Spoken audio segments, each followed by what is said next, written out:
Alhamdulillah wassalatu wassalam ala man la nabiyya ba'dah amma ba'du. Kita awali dengan kitab suratul Fatihah. Semoga dengan wasilah perantara Al-Fatihah Allah mudahkan kita menerima ilmu dan berharap semoga ilmu yang insya Allah kita dapatkan ini bermanfaat buat kita dunia dan akhirat kita. Ala hadhihi niyah Al-Fatihah. A'udzu billahi minasyaitonir rajim. Bismillahirrahmanirrahim. Alhamdulillahi rabbil alamin. Arrahmanir rahim maliki yaumiddin. Iyyaka na'budu wa iyyaka nasta'in. Ihdinas shiratal mustaqim. Shiratal ladzina an'amta 'alaihim ghairil maghdubi 'alaihim waladdallin. Amin. Bismillahirrahmanirrahim yang Suaranya barangkali kecil ingin ya Pak Ustadz, punten. sebentar. Sudah besar belum?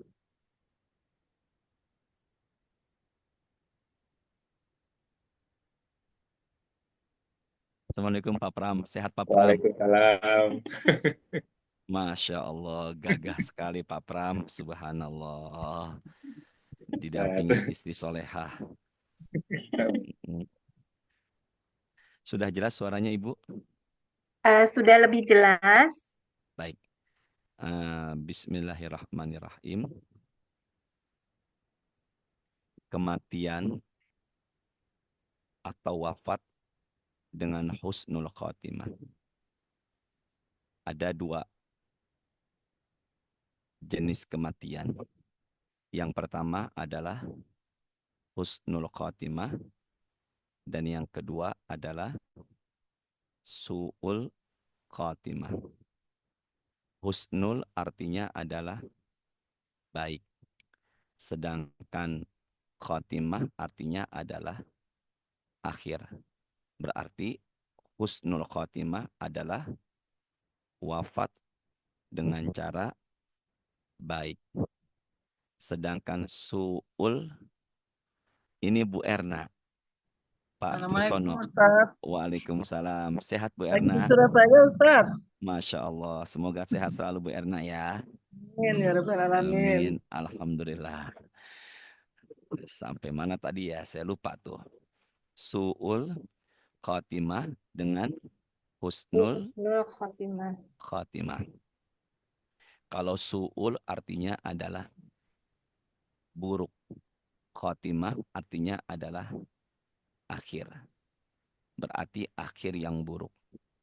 Dan kita semua berharap meninggal dunia diwafatkan dengan husnul khotimah. Tanda seseorang diwafatkan husnul khotimah. Yang pertama, wafat husnul khotimah adalah mautul mukmin bi'araqil jabin. Salah satunya adalah keningnya berkeringat.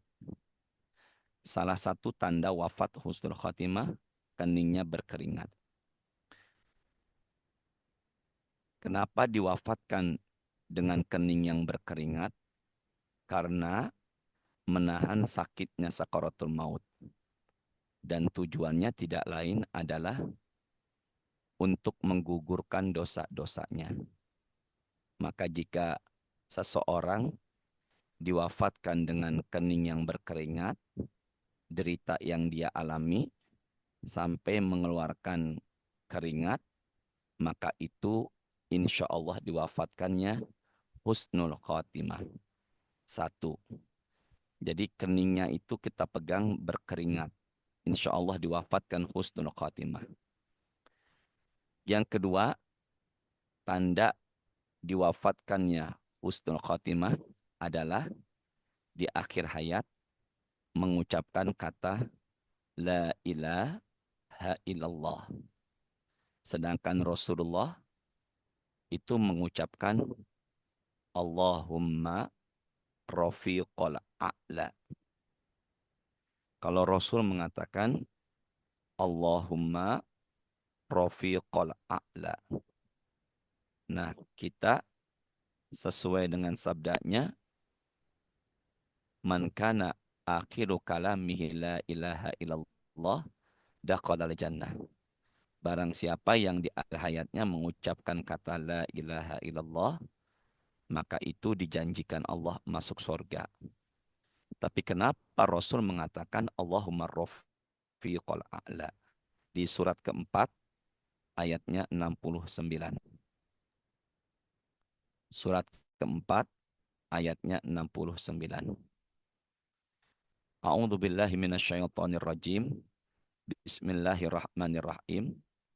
Wa may yuti'illaha war rasula faulaika ma'al ladzina an'ama Allahu 'alaihim minan nabiyyina wasiddiqina wasyuhada'i wassalihin wa hasuna ulaika rafiqa.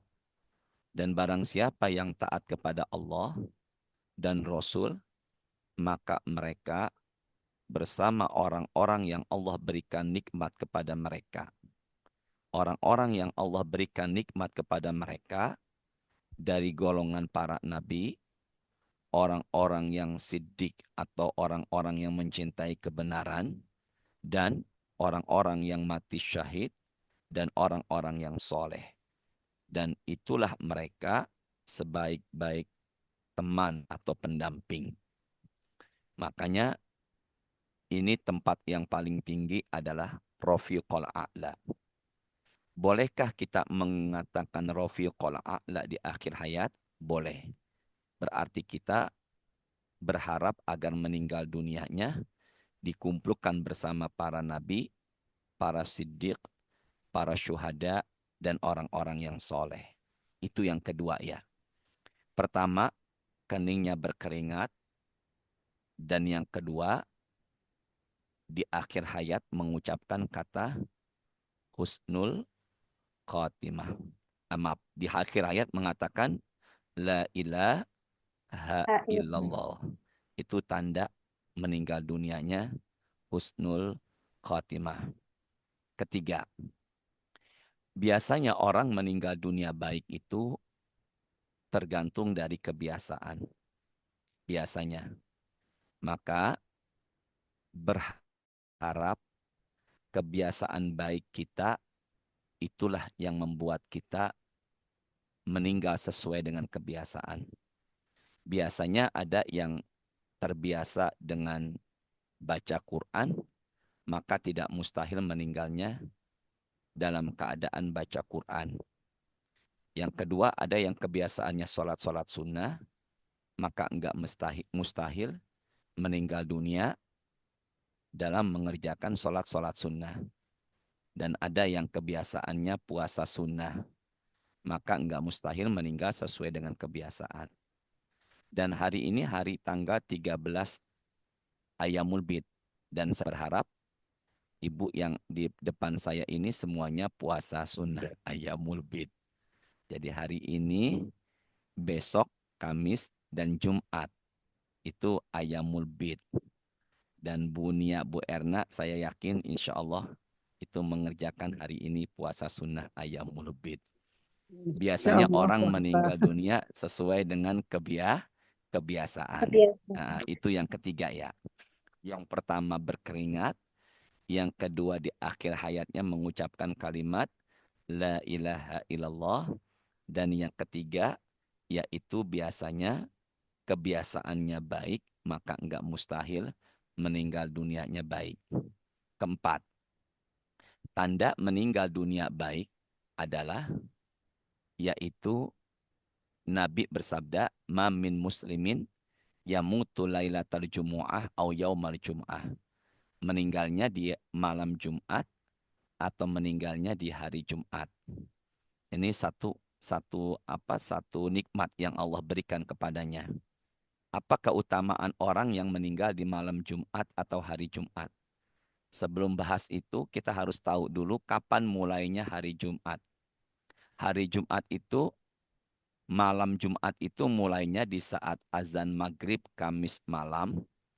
Dan subuh itu sampai masuk malam Jumat, hari Jumat. Malam itu mulainya dari azan maghrib sampai dikumandangkan azan subuh. Dan dari mulai azan subuh sampai waktu masuk maghrib itu namanya hari Jumat.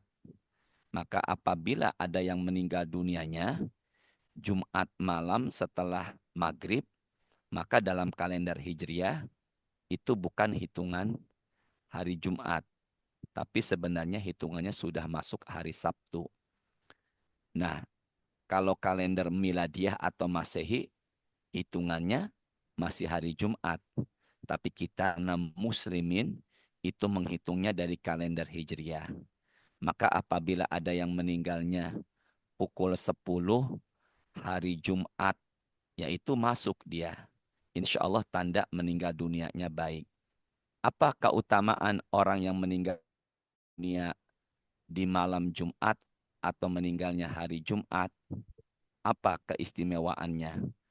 Yang pertama, Nabi menjanjikan dalam hadis Sahih Muslim, illa waqahullahu min fitnatil qabri. Orang yang meninggal malam Jumat atau hari Jumat, dia dilindungi dari fitnah kubur. Dia dilindungi dari apa tadi? Fitnah kubur. Fitnah kubur itu Bu Ari adalah dua penjelasan ulama. Yang pertama, dia dibebaskan dari pertanyaan munkar nakir. Dan yang kedua, dia dibebaskan dari azab kubur. Atau mungkin lebih enaknya kalimatnya bukan dibebaskan ya, dilindungi. Dia dilindungi dari pertanyaan munkar nakir. Dan yang kedua, dia dibebaskan atau dilindungi dari siksa kubur. Itu keutamaan orang yang meninggal malam Jumat atau hari Jumat. Meskipun Rasulullah sendiri lahir di hari Senin, meninggalnya di hari Senin. Tapi kekhususan di hari Jumat untuk umat Rasulullah. Dan terlebih dia meninggal dunianya adalah orang-orang yang baik. 4. Ya benar ya, 4. Yang pertama kening mengeluarkan apa tadi? Keringat. Keringat. Yang kedua mengatakan akhir hayatnya ucapan La ilaha illallah. Dan yang ketiga tanda husnul khotimah. Kebiasaannya baik, enggak mustahil meninggal dunianya baik. Dan yang keempat, meninggal dunia husnul khotimah, itu meninggal dunianya, yaitu di malam Jumat atau apa tadi? Di hari Jumat. Kelima, salah satu tanda meninggal dunia orang baik adalah 5. Yang kelima ya, malam Jumat. Tadi kan yang keempat meninggalnya malam Jumat atau apa tadi? Hari Jumat. Hari Jumat. Yang ingin menambahkan karena malam Jumat atau hari Jumat adalah Sayyidul Ayyam. Sayyidul Ayyam. Nah, biasanya mereka itu yang meninggalnya di pagi Jumat itu berharap disolatkan dengan jamaah solat Jumat. Itu biasanya disolatkan dengan jumlah jamaah solat Jumat. Nah, jamaah solat Jumat itu yang membuat mayit ini mendapatkan syafaat adalah ma min muslimin, ma min mayyitin yusolli alaihi ummatun minal muslimina yablughuna mi'ah. Yang meninggal lalu disolatkan dengan jumlah jamaah 100 orang, maka dia mendapatkan syafaat. Dia mendapatkan apa tadi tuh? Syafaat. Syaratnya disolatkan dengan jumlah jamaah 100 orang. 100 orang. Nah, 100 orang ini apakah ada hadis di riwayat yang beda? Ada. Yaitu 40 orang. Jadi riwayat yang pertama adalah 100. Sedangkan di nomor yang beda itu dikatakan jumlahnya ada 40 orang. Itulah tanda meninggal dunianya apa? Husnul khotimah. Dah. Ada berapa tuh Ibu Ari semuanya? Ada 5. 5. Yang keenam, salah satu tanda meninggal dunia baik adalah di tempat baik. di tempat baik. Ini ada kekhususan di mana meninggalnya di tempat yang baik. Terkhusus lagi sedang mengerjakan yang baik.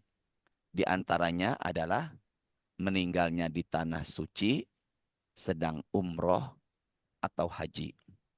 Meninggal dunianya di masjid, sedang sholat berjamaah. Meninggalnya di majelis taklim, sedang menghadiri kajian. Ustadz, gimana kalau meninggalnya di ruangan kantor atau kerja?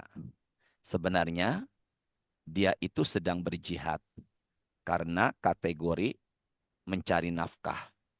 Ya, itu mencari nafkah adalah bagian dari kewajiban seorang suami kepada istri. Dia kategori meninggalnya fi sabirillah. Kemudian ada nggak Ustadz yang meninggal dunianya baik di majelis taklim? Buka suratnya ke-9, ayatnya 122. Surat ke-9, ayatnya 122. Surat At-Taubah ya Pak Ustadz. Ya, surat At-Taubah. Surat At-Taubah, ayatnya 122. Saya Sudah bacakan belum? terjemahannya. Ya, ya silakan Ya. terjemahannya. Bismillahirrahmanirrahim. Dan tidak sepatutnya orang-orang mukmin itu semuanya pergi ke medan perang. Sebentar. Mengapa Tidak seharusnya orang beriman orang semuanya mukmin pergi ke medan apa? Perang. medan perang? Berarti Allah nggak suka kalau orang beriman semuanya pergi ke medan perang. Allah tuh mengatakan jangan semua pergi ke medan perang. Padahal kan ke medan perang itu amalannya adalah jihad. Ya benar, ke medan perang amalannya adalah Jihad. jihad dan meninggalnya syahid. Bahkan jenazahnya tidak dimandikan dan tidak dikafani. Dikubur dengan pakaian perang. Tapi begitu mulianya sampai Allah mengatakan jangan semua pergi ke medan perang. Maaf diulangi silakan Bu Ari. Dan tidak sepatutnya orang-orang mukmin itu semuanya pergi ke medan perang. Mengapa sebagian dari setiap golongan di antara mereka tidak pergi untuk memperdalam pengetahuan agama mereka Jadi dan sebentar, memberikan sebentar. Jadi kenapa enggak semua sebagian di antara kita pergi memperdalam ilmu agama? Di sinilah banyak yang mengatakan ini adalah dalil hadir ke, ini adalah dalil perintah untuk hadir ke majelis taklim. Ini adalah dalil perintah untuk hadir ke mana nih? Ke majelis taklim. Maka dari sini kita bisa pahami kalau ada yang tanya, apakah ada perintah hadir untuk ke majelis taklim? Ada. Suratnya ke-9, ayatnya ke-122. Jangan semua pergi ke medan perang, maka hendaklah sebagian di antara kita hadir ke memperdalam ilmu agama. Bahkan ada sebutan ilmu agama dengan bahasa Qur'annya fiddin. Silakan diulangi, maaf Ibu Ari ya, saya potong ya. Silakan lagi. baik Ustadz.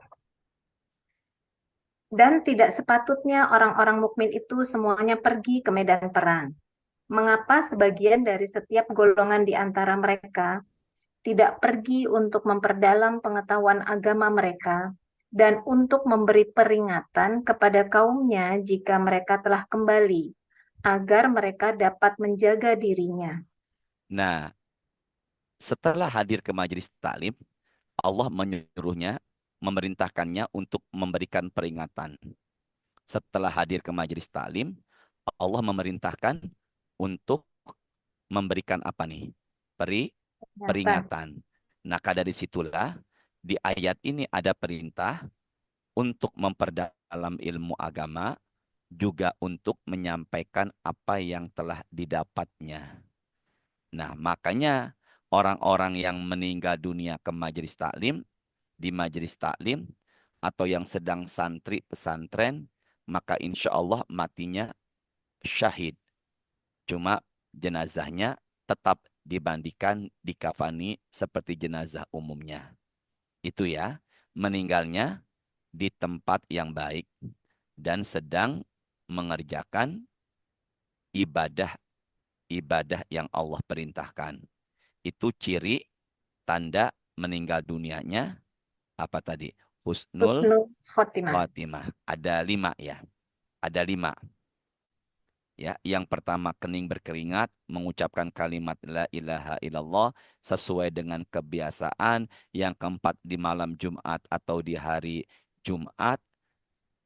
Yang kelima yang mensolatkan. Berarti 6 ini Udah ya. 6 Pak Ustadz. Yang keenam adalah di tempat yang Baik. baik. Di tempat yang baik, ini salah satu tanda meninggal dunianya husnul khotimah. Dah. Sekarang hadisnya riwayat Imam Muslim. Ya, hadisnya riwayat Imam Muslim.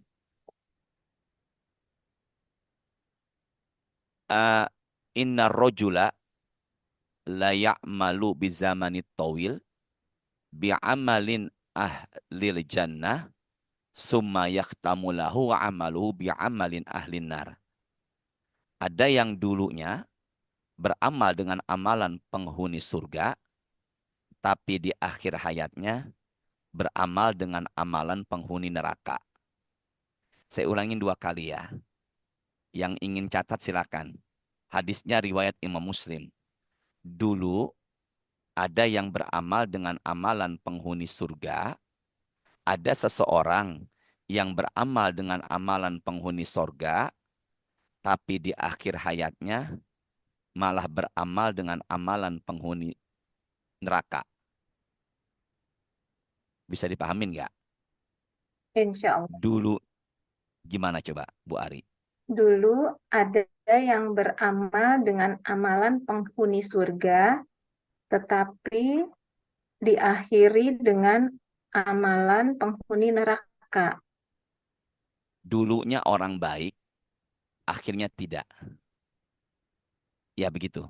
Dulunya orang baik, Orang baik. akhirnya tidak.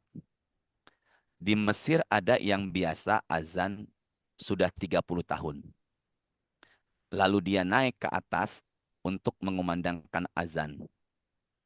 Ketika dia jalan menuju tempat untuk dikumandangkan azan, dia melihat ada wanita cantik beragama Yahudi.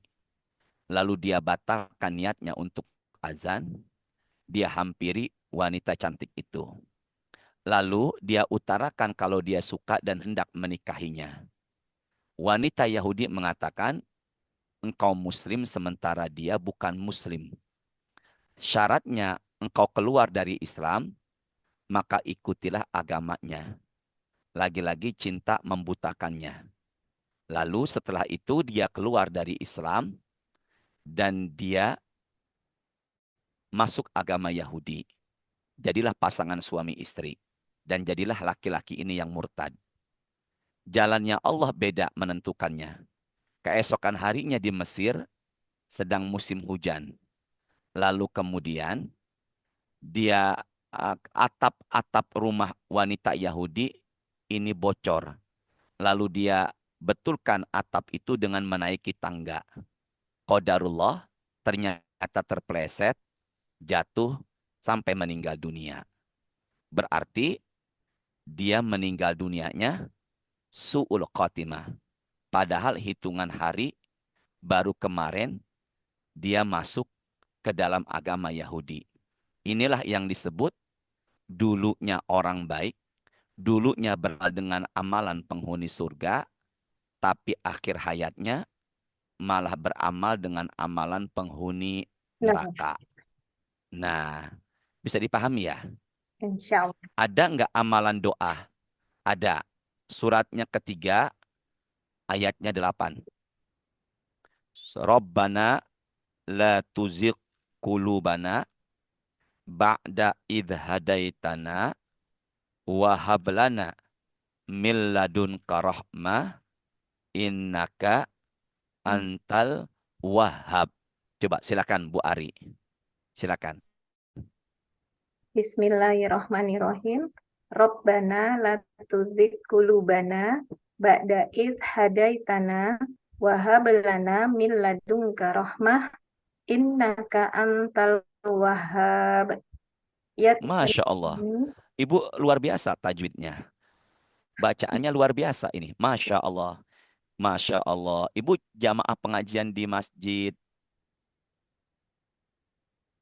MRKR Pak, yang kemarin Bapak Ustadz ke sana, Sabtu, Masjid Raya Kebayoran Bintaro. Presiden. Iya, Allahu Akbar. Masya Allah. Bagus Bu bacaan Qur'annya. Ini ada Ibu Evi Megasari, Ibu Vita, Ibu Evi, Bu Evi. Ibu Evi. Iya nih, Iya, Ustadz. Masya Allah. Kok Mohon maaf, ini lucu jadi gak ya, diganti. baik-baik. Ya, berarti kalau begitu, Masya Allah luar biasa bacaan tajwidnya. Ya, silakan diterjemahkan. Silakan Ibu Ari. ya Tuhan kami, janganlah Engkau condongkan hati kami kepada kesesatan setelah Engkau berikan petunjuk kepada kami.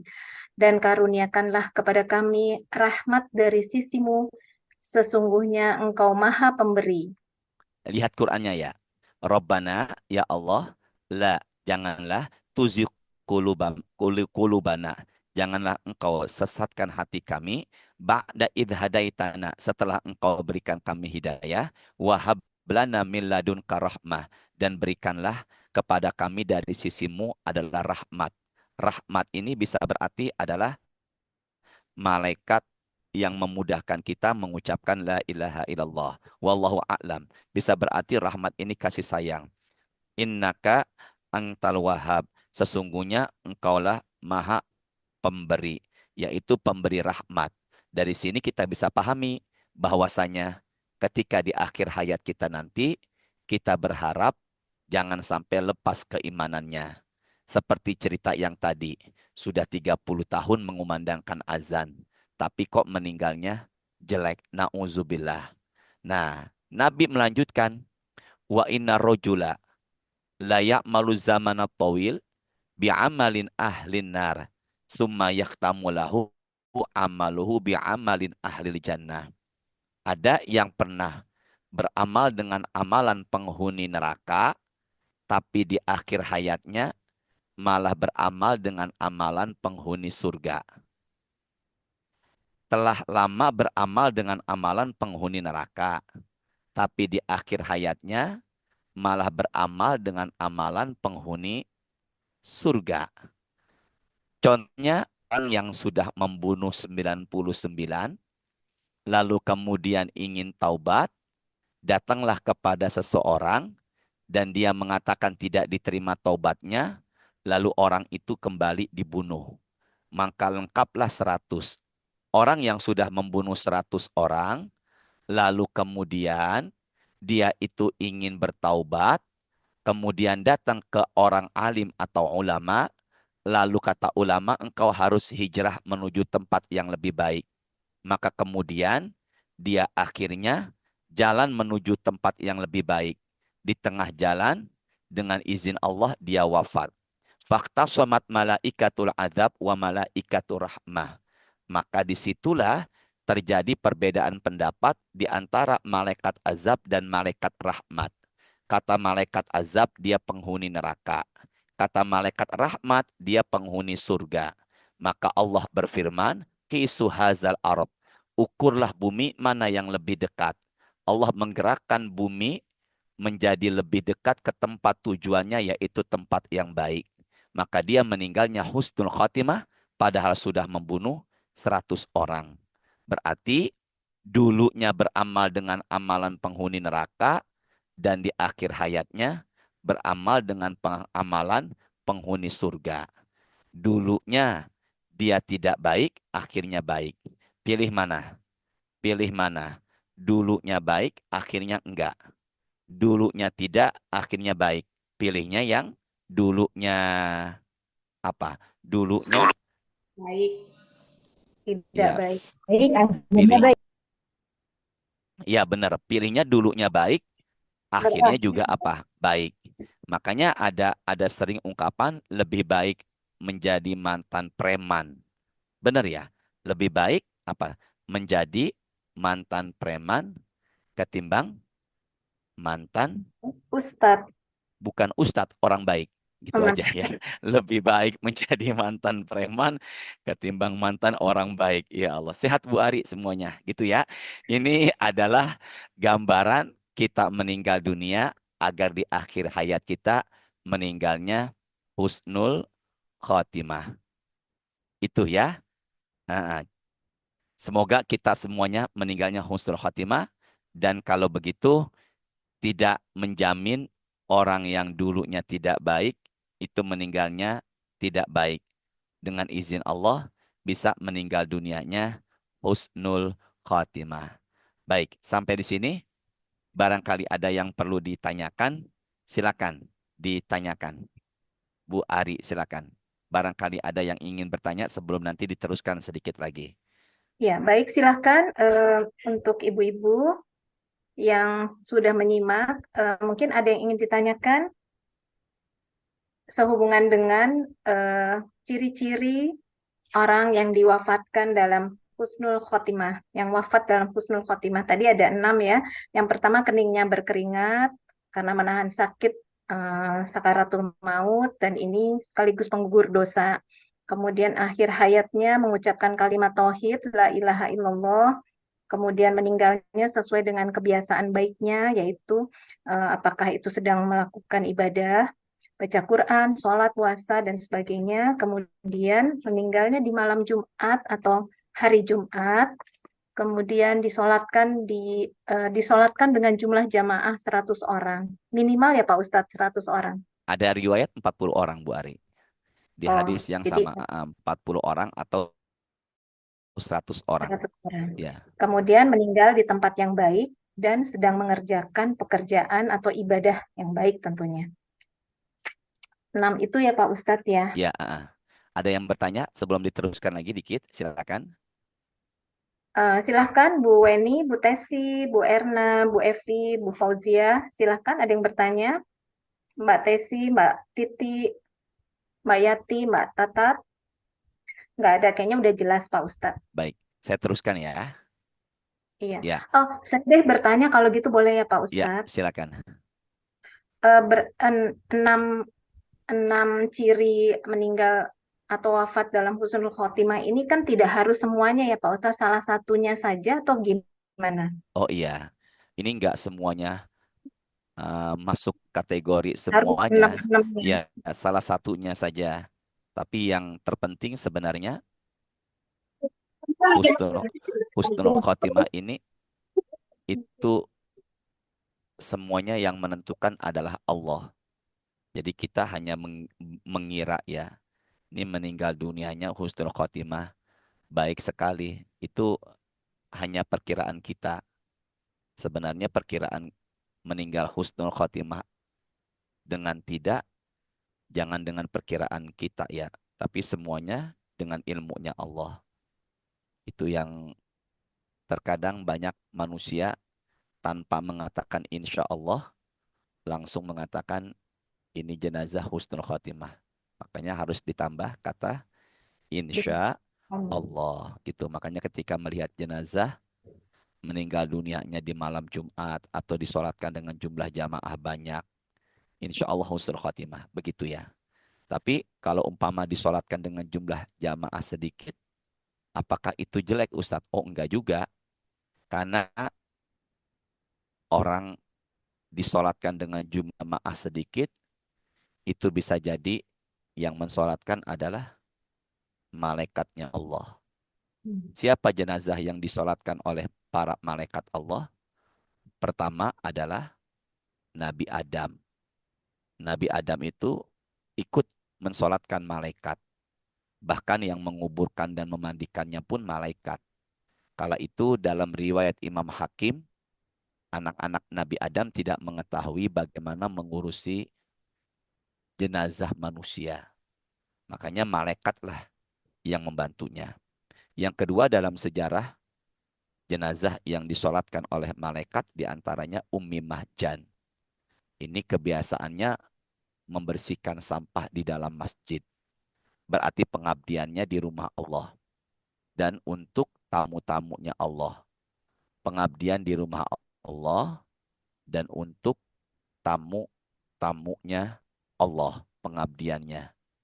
Kemudian yang ketiga, yang disolatkan oleh malaikat Allah dalam sejarah adalah Uwais Al-Qarni, yaitu sosok manusia laki-laki yang mengabdi buat ibu kandungnya yang sudah tua, sungguh sangat luar biasa. Bahkan dia rela menggendong ibunya berangkat haji dari Mekah, dari Yaman menuju Mekah. Jadi kalau umpama kita mensolatkan jenazah, lalu kemudian yang mensolatkan itu sedikit, jangan pernah kita mengucilkan, karena bisa jadi yang mensolatkan adalah para malaikat Allah. Dan salah satu yang dimandikan jenazahnya oleh malaikat adalah Hanzalah. Hanzalah ini adalah sahabat Rasul yang jenazahnya dimandikan oleh malaikat ketika perang Uhud. Sebabnya adalah karena ketika mereka berdua dengan istrinya selesai berhubungan suami istri belum sempat untuk mandi junub, langsung ikut perang Uhud bersama Rasulullah. Maka jenazahnya dimandikan oleh para malaikatnya Allah. Begitu Bu Ari. Sekarang tambahan ya. Ustadz, maaf, Amalan nomor 2 tadi ya, siapa Ustadz? Umi Mahjan. Makasih Ustadz. Ya, Umi Mahjan. Itu tertulis Bu Erna dalam riwayat At-Tabrani. Nabi mengatakan, ini ra'aituha fil jannah lima talqutul qadha minal masjid. Aku melihatnya berada di dalam surga karena kebiasaannya menyapu atau membersihkan sampah yang ada di dalam masjid. Itu kan masjid rumah Allah. Berarti dia ini membersihkan rumah Allah. Dan yang datang adalah tamunya Allah untuk sholat. Berarti dia melayani tamu-tamunya Allah. Baik, amalan yang melindungi manusia dari azab kubur. Amalan yang melindungi manusia dari azab kubur. 1. Surat 67 Al-Muluk.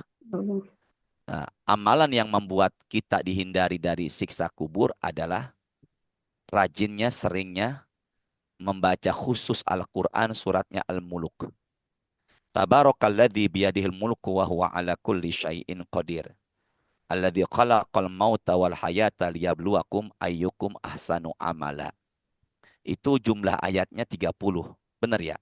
Jumlah Ya, ayatnya betul. 30. Benar ya? Itu Betul. surat Al-Muluk. Makanya orang-orang tua dulu kita banyak yang hafal surat-surat ini. Dalilnya mana Ustadz? Rawahu Imam Ahmad. Ada sahabat Nabi membangun kemah. Mereka enggak menyadar kalau di bawahnya kuburan. Karena kuburan di di Arab itu enggak seperti kita yang ada gundukan begitu. Mereka tuh kadang rata. Nah, ketika mereka membangun kemah, ternyata terdengar dari bawah seseorang yang melantunkan Quran surat Al-Muluk. Lalu ditanyakan kepada Rasulullah, maka Nabi mengatakan, hiyal munji'ah, hiyal mani'ah min azabil qabri. Sesungguhnya surat Al-Muluk ini adalah perlindungan dari azab kubur. Makanya usahakan kita sering-seringlah membaca Quran suratnya apa tadi? Al-Muluk. Maka Al-Muluk adalah amalan yang membuat kita terhindar dari siksa kubur. Kedua, Nabi mengatakan di hadapan kuburannya Ummi Mahjan, inna hazil kubur mamlu'atun zulmatun ala ahliha. Kuburan ini sesungguhnya adalah gelap. Amalan yang menerangi kita dari azab kubur, amalan yang menerangi kita dari gelapnya kuburan, suratnya keempat 174. Suratnya keempat 174. Suratnya keempat ayatnya 174. Bismillahirrahmanirrahim. Ya ayyuhan nasu qad ja'akum burhanum mir rabbikum wa anzalna ilaikum nuram mubina. Silakan dibaca Bu Ari Qur'annya. Ya ayyuhan nasu qad ja'akum burhanum mir rabbikum wa anzalna ilaikum nuram mubina. Masya Allah. Masya Allah. Ini ibu termasuk, ya Allah, Ibu Vita tuh jamaah apa namanya? Astaghfirullahaladzim, yang senior juga tuh. Almarhumah. Ya, almarhamah. Benar, Bu Ari jamaah almarhamah juga. Iya, dulu saya di situ juga Pak Ustadz. Oh, Masya Allah. Silakan diterjemahkan, Bu Ari.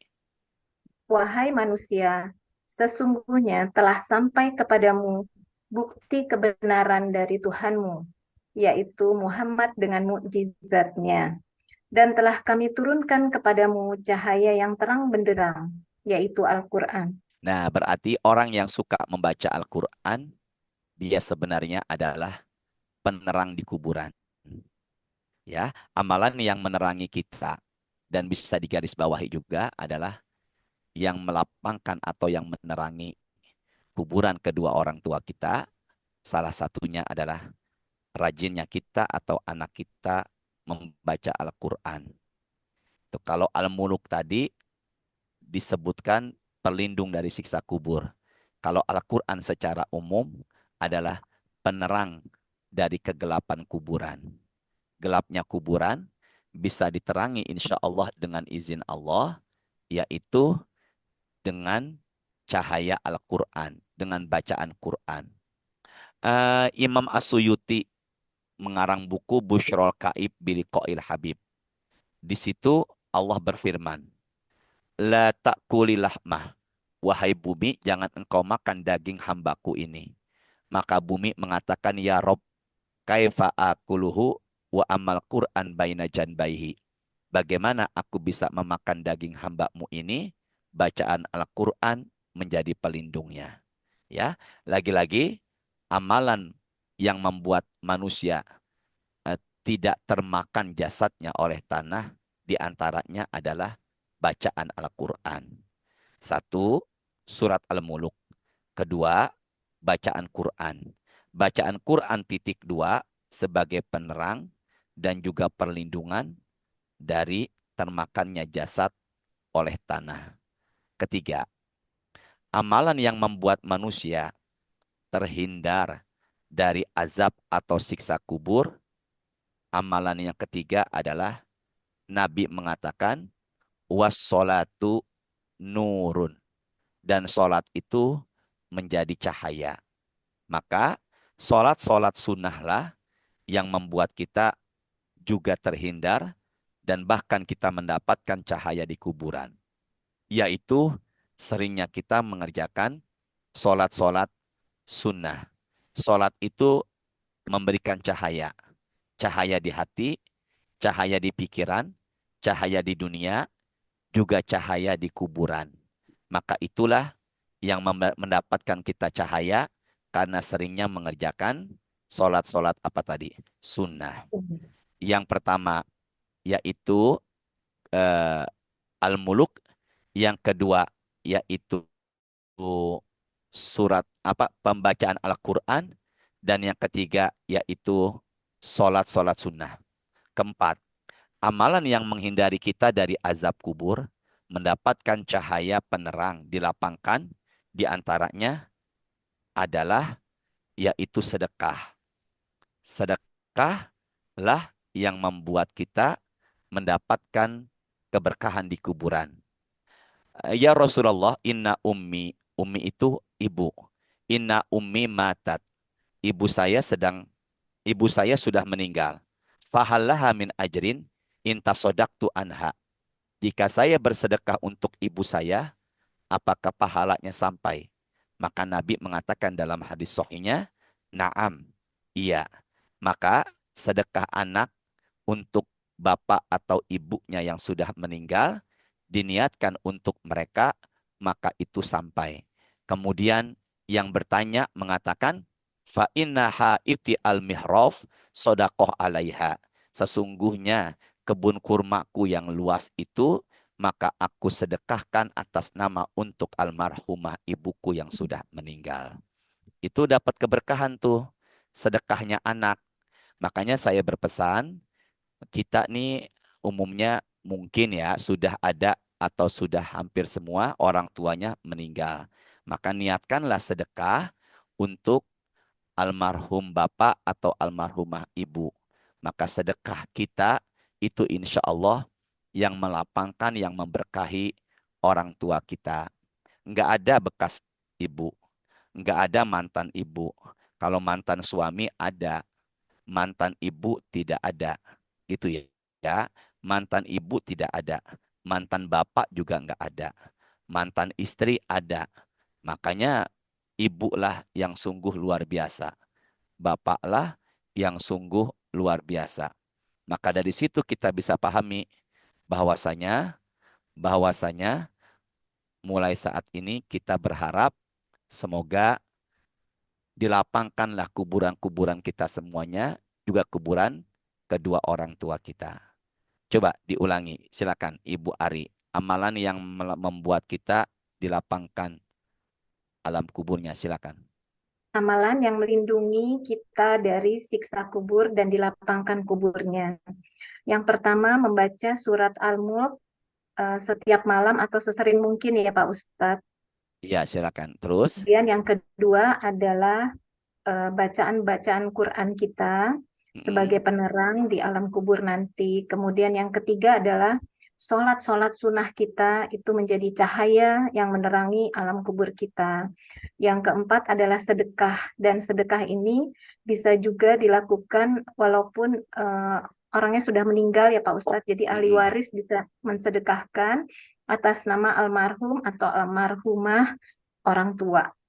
Ya, itu jadi gambaran amalan, berarti amalan yang di apa? Astagfirullah. Amalan yang masih hidup bisa memberikan pengaruh atau efek buat keluarga orang tua yang sudah meninggal. Amalan kita nih bisa memberikan apa ya? Memberikan rasa bahagia buat orang tua. Dan tutup ya, apakah orang tua mengetahui apa yang diperbuat oleh anak-anaknya dengan izin Allah? Hadis ini riwayat Imam Ahmad. Hadisnya riwayat Imam Ahmad dalam buku namanya Al-Musnad.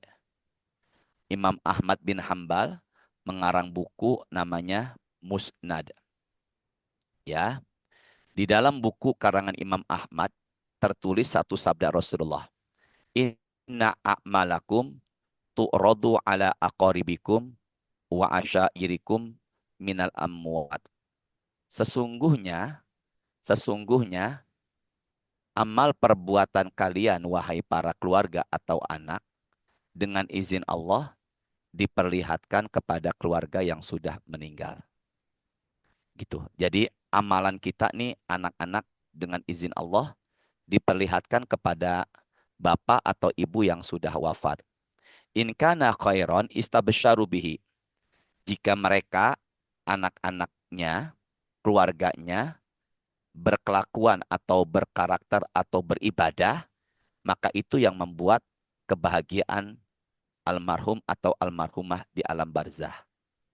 Itu jangan ada baiknya tidak diucapkan bapak saya udah meninggal, saya belum bisa mengabdi untuknya. Enggak, kita ibadah aja.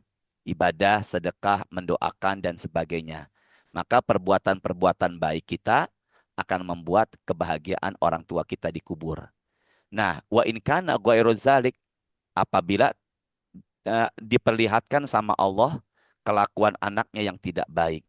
Ini umumnya karena faktor warisan yang membuat anak sering bertengkar. Ibu adalah ipar di keluarga suami. Garis bawahi ucapan ini ya. Ibu adalah ipar di keluarga suami. Dan saya adalah ipar di keluarga istri. Umumnya keluarga besar itu banyak yang ada masalah karena faktor ipar. Maka dari situ jadilah kita pemersatu, mempererat ukhuwah di keluarga suami, di keluarga istri. Bukan malah pemecah belah. Karena jika kita na'udzubillah menjadi pemecah belah di keluarga pasangan kita, itu sebenarnya mertua kita yang sudah wafat itu merasa uh, istabsyaru bihi, senang, kebalikan dari senang, tidak baik. Kalau diperlihatkan dia tidak menyenangkan kelakuan anak menantunya. Dan dia berdoa, ini doa yang di kuburan. Doa orang tua yang di kuburan kepada anaknya yang tidak berkelakuan baik. Allahumma la tumithum hatta tahdiyahum kama hadaitana. Janganlah wafatkan anak-anak kami sekarang ya Allah, sampai Engkau memberikannya hidayah sebagaimana Engkau memberikan hidayah kepada kami. Itu doa orang tua di kuburan buat anaknya yang masih hidup di dunia. Itu dilingkari selingkari-lingkarinya. Apa maksudnya Ustadz? Nggak akan sampai doanya. Doa yang di kuburan buat yang masih hidup nggak akan sampai. Kok kenapa mereka mendoakan Ustadz? Itulah kasih sayang orang tua sepanjang masa. Tapi kasih sayang anak sepanjang galah. Dari situ kita bisa pahami, jangan sampai kita saling sikut sama adik, saling sikut sama kakak. Biarlah mereka barangkali nggak suka sama kita, tapi kita jangan sampai balas untuk tidak suka kepadanya. Karena ini yang membuat hati orang tua di alam barzah tersakiti. Sampai mendoakan kita yang padahal doa itu tidak akan sampai untuk diri kita, untuk dirinya. Ya, pesan saya, jaga ukhuwah di antara kita. Banyaklah kita bersabar dan usahakan kita menjadi perekat di keluarga suami dan keluarga kita khususnya. Karena itulah yang membuat orang tua bahagia di alam barzah. Dan saya sudah membahas di beberapa majelis taklim bahwasanya orang tua kita adalah orang tua dunia dan akhirat. Orang tua kita adalah orang tua dunia dan akhirat. Dan itu akan dipertemukan kembali ya Bu Ari, kemarin di pembahasan terakhir itu akan Iya, dipertemukan apa tadi? Kembali, ya, akan dipertemukan kembali dengan keluarga di dalam surga, yaitu surganya namanya surga apa? Aden. Ya, surganya namanya adalah surga Aden. Insya Allah. Surga Aden ada tertulis di dalam Quran surat 13 ayat 23. Ya, jadi insya Allah ketemu lagi di surga Aden. Barangkali ini ya yang bisa saya sampaikan. Ini jamaah sudah WA saya nih. Dan alhamdulillah kebetulan acara berikutnya di Majelis Taklim namanya Majelis Taklim Proklamasi. Ini yang datang senior-senior semuanya. Proklamasi. Sekitar 30 tahun jamaah ini. Dan qadarullah di sebelah rumah saya. Jaraknya bukan sebelah sih, jaraknya kurang lebih 50 meteran dari rumah saya ini. Dan saya tadi sudah pesan, nanti kalau 10 menit menjelang tausiah tolong dikabari, ini sudah di WA. Jadi barangkali ini ya Bu Ari, entah kapan kita teruskan lagi di iya, baik, Ustaz. kajian-kajian berikutnya. Ini saya di pengajian proklamasi akan menyampaikan tema, judulnya bukan wafat husnul khotimah. Judulnya adalah bayi-bayi yang bisa berbicara dalam Islam. Ada 5 bayi. Ada 5 bayi yang bicara, yang lahir bisa bicara dalam Islam. Insya Allah kita bahas itu di kemudian hari. Baik, Semoga Ustaz. ada salam dari istri di Iya. bawah. Ada salam dari istri buat Bu Ari, buat Ibu Erna, buat Bu Evi, buat Bu Dia, dan ibu-ibu semuanya. Sehat selalu, mengabdi buat keluarga. Jangan lupa doakan orang tua. Jangan lupa pengorbanan kita buat keluarga. Maka bisa jadi surga itu jalannya dari keluarga. Jangan lupa baca Qur'annya. Bu Evi hari ini puasa insya Allah, Bu Ari. Insya Allah. Hari ini pada puasa insya Allah ya. Insya Allah, Ustaz. Insya Allah puasa. Bunia insya Allah puasa Pak Pram ya. Puasa insya Allah ya. Sampai hari Jumat niatkan puasa Ayyamul Bid. Maka saat nanti dibuka Quran suratnya ke-6 ayatnya 160. Itu pahalanya Kalau seperti pahala. Ustaz, mohon Gimana? maaf. Ya. Kalau lagi safar misalnya Jumat saya rencana perjalanan pulang ke Jakarta. Saya lebih utama tetap berpuasa atau tidak berpuasa, mengingat katanya kalau amalan yang wajib sholat aja bisa diringankan. Masya Allah. Ahlus siam. Ahlus siam. Masya Allah. Bagaimana Ustadz kalau seandainya sedang safar? Itu sebenarnya dikembalikan kepada diri kita sendiri. Kalau umpama safarnya memberatkan, maka silakan dibatalkan. Tapi kalau safarnya tidak memberatkan, karena barangkali safarnya ringan dan perjalanannya pun di ruangan yang AC dan itu tidak memberatkan, ya silakan saja. Maka kalau saya boleh menyarankan, silakan diteruskan kalau memang itu tidak memberatkan. Ada satu hadis, idza maridul abdu aw safara kutiba lahu mislu ma kana ya'malu muqiman sahihan. Berapa yang biasa ibadah istiqomah, suatu ketika dia sakit atau sedang safar perjalanan, tidak mengerjakan yang biasa dia kerjakan, tetap mendapatkan pahala seperti yang biasa dia kerjakan. Bu Evi, Bu Erna, Bu Nia, dan Bu Ari, ibu biasa puasa sunnah atau biasa sholat sunnah, tapi di pesawat itu tidak mengerjakan puasa sunnah atau sholat sunnah, maka di kala safar tetap mendapatkan pahala seperti yang dikerjakan di hari-hari yang lain di kala kita sehat. Makanya Nabi berpesan, siapkanlah 5 sebelum 5. Nah, di antara 5 ini nomor 2-nya adalah masa sehat sebelum sakit. Masa sehat sebelum sakit. Ada satu jamaah yang wafat. Itu namanya Pak Iwan. Pak Iwan itu saya kenal, itu Masya Allah hadir ke majelis taklimnya. Dan Masya Allah hadir subuhnya berjamaah. Ketika saya jenguk 2 kali, jenguk di harapan kita, itu tidak sadarkan diri. Saya baca Quran, saya ajak komunikasi, nggak sadarkan diri. Maka dikala almarhum ini sedang sakit, sebenarnya pahalanya terus mengalir. Maka pahala rutinitas dia hadir ke pengajian, rutinitas dia baca Quran kata istrinya setelah subuh, rutinitas dia sholat tahajud, rutinitas dia subuh berjamaah, itu akan terus mengalir. Dan dihitung dan di saat enggak sadarnya kurang lebih 2 pekan, 2 minggu.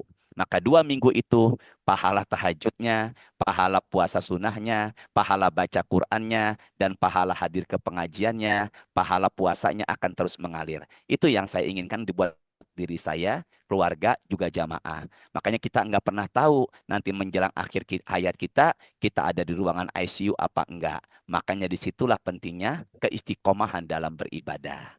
Ya, nanti semangat terus baca Qur'annya. Ketika kita meninggal, kita sedang di ruang ICU, na'udzubillah, maka pahalanya itu akan terus mengalir. Itulah manfaatkan sehat sebelum sakit. Ya, barangkali ini yang bisa saya sampaikan. Saya mau langsung jalan kaki menuju acara kajian berikutnya. Sampai nanti sore ada Maulid Nabi di Ciputat. Semoga sehat selalu dan dimudahkan perjalanannya. Amin. Semangat ibadah Bu Ari, semangat memberikan kebaikan buat kita dan semuanya. Semoga kedepannya menjadi hamba-hamba Allah yang soleh. Baca doa penutup majelis. Subhanakallahumma wa bihamdika asyhadu alla ilaha illa anta astaghfiruka wa atubu ilaik. Rabbana taqabbal minna innaka antas samiul alim wa tub alaina innaka antat tawwabur rahim. Allahumma inna nas'aluka ilman nafi'an wa rizqan thayyiban wa amalan mutaqabbala. Allahumma khtim lana min hadhihi dunya bi husnil khatimah. Allahumma shalli wa sallim ala sayyidina Muhammadin walhamdulillahi rabbil alamin. Bu Ari, makasih ya. Nanti kapan-kapan kita agendakan lagi insyaallah di waktu yang lebih luas ya. Baik. Semoga sehat selalu, semoga berkah selalu, semangat ibadah, semoga meninggalnya husnul khatimah. Saya pamit ya. Amin. Assalamualaikum warahmatullahi wabarakatuh. Waalaikumsalam warahmatullahi Maaf wabarakatuh. ya, saya pamit ya. Ya, terima kasih Pak Ustadz. Ya, ya. Barakallahu fiik. Terima kasih Bu. Terima kasih Mbak Ari. Ibu semua. Terima kasih Mbak Firna, Bu Evi. Terima kasih Mbak Terima kasih, Mbak Ari. Hasri. Ya.